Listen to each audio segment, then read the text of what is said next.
je n'exclus pas dans le renforcement des mesures.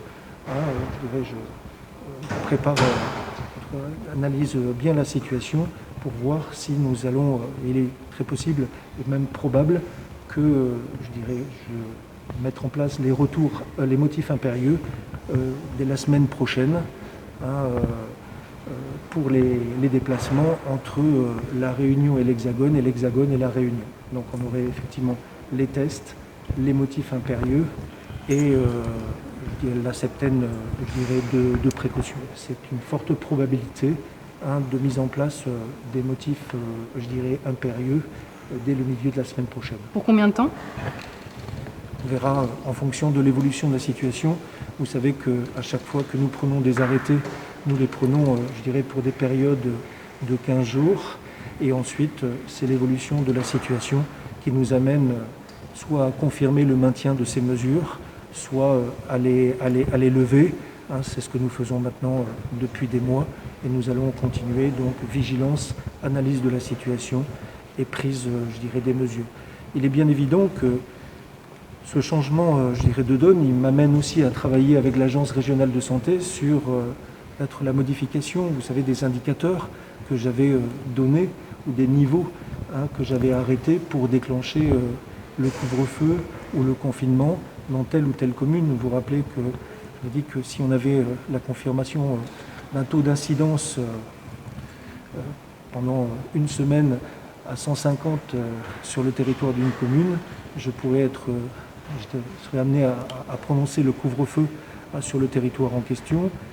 C'était le niveau de 200, un taux d'incidence de 200 pour 100 000 pour, envisager les mesures de confinement. Il est bien évident que la nouvelle donne introduite par les variants va m'amener à changer ces références que j'avais, établies il y a quelques mois. La présence de ces variants nous impose, la plus grande vigilance aujourd'hui. Et c'est les deux défis auxquels je faisais référence vendredi dernier en disant que nous sommes confrontés à deux grands enjeux qui sont aussi des risques que nous devons bien prendre en compte. C'est celui lié à la rentrée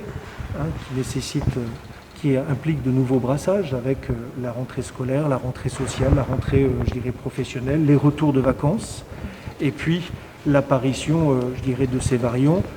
Les 23 premiers séquençages qui ont été réalisés ont permis de documenter 2 cas positifs aux variants dits sud-africains, aux variants 501, sur lesquels l'Agence régionale de santé et la préfecture ont communiqué très récemment.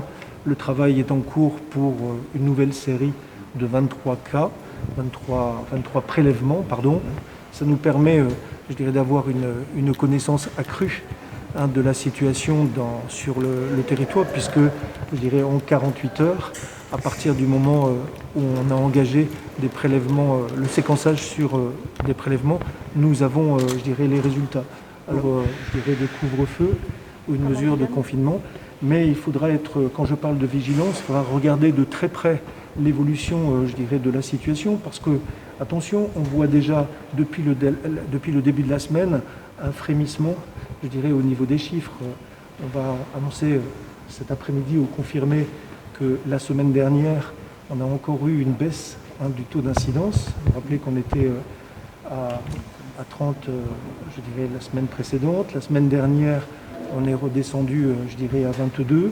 Depuis, lundi dernier, on enregistre quand même une hausse des chiffres par rapport à la semaine, passée. Voilà, donc il y a un frémissement qui, m'amène effectivement à renforcer, les messages de respect des gestes barrières, de respect du port du masque. Ce week-end, il n'y a pas de pique-nique. Il faut effectivement se protéger, être vigilant et la meilleure des protections, vous le savez, c'est le respect de ces gestes barrières. Bien sûr, il faut, regarder la situation telle qu'elle se présente dans notre environnement et bien sûr à la Réunion.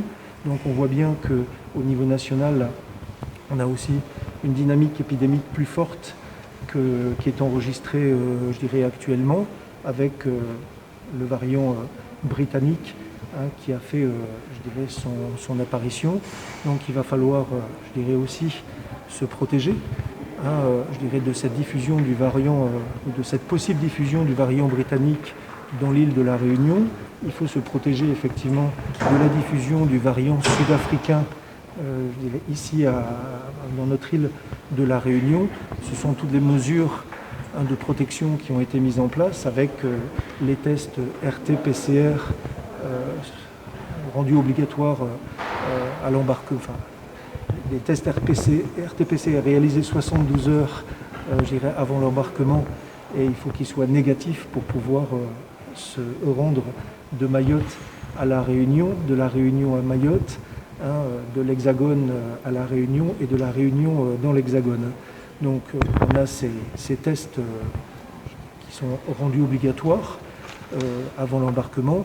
On a, je dirais aussi, les motifs impérieux qui ont été rétablis pour les déplacements entre la Réunion et Mayotte et la Réunion.